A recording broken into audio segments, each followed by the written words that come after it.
now let's touch on the best and fastest way I think you can cross over from being a beginner to being intermediate. And understand that this advice is going to be pretty basic and it's going to be pretty obvious, but there's a very good reason for that.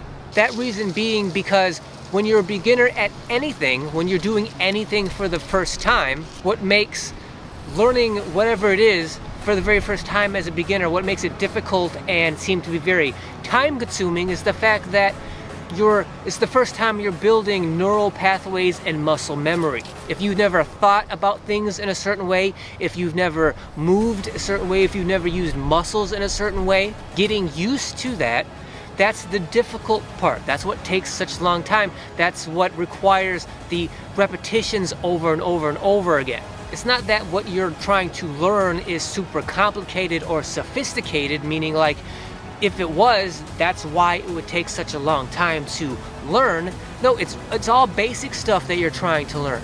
But because you've never done it before and it's your very first time building those pathways and that muscle memory, that's the time consuming and difficult part about it.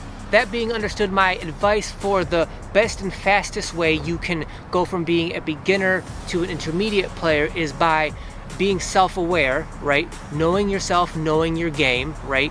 And the biggest part of that is knowing what your strengths and weaknesses are. And then you need to be super self-critical of your abilities. You need to be very honest and be aware of what your weaknesses are, what your worst weaknesses are.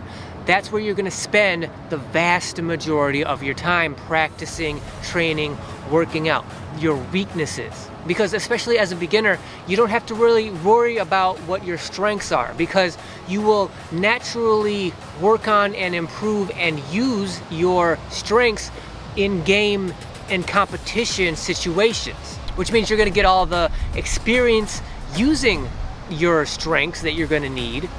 So off the court in practice, you're not going to have to put in extra time toward your strengths. But especially when you're a beginner and you're not good at stuff yet, right? You know you have weaknesses. You're going to shy away from doing things that you're not good at yet when it comes to like competition. You don't want to embarrass yourself by trying to do stuff that you're not good at yet, so you avoid doing it in game and in competition. And that's okay. You just have to put in time off the court in practice to try to bring your weaknesses up to try to match the strengths that you already have.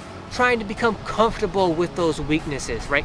Getting so much better at them so that you're not uncomfortable with them anymore, so that in game, in competition, you will use those, what used to be weaknesses, now you're using them in game and competition, which means your game is growing, it's expanding, and your weaknesses are dwindling.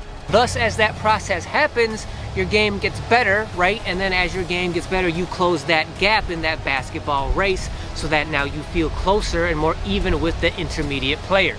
Again, it's basic and obvious advice, but it's also the most effective advice. Just because it's basic and obvious doesn't mean that it doesn't work. In fact, not only does it work, it is the best way to go about trying to cross that threshold.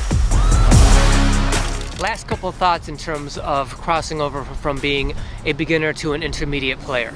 And that is, I want to give you fair forewarning in terms of what to expect when you become an intermediate player.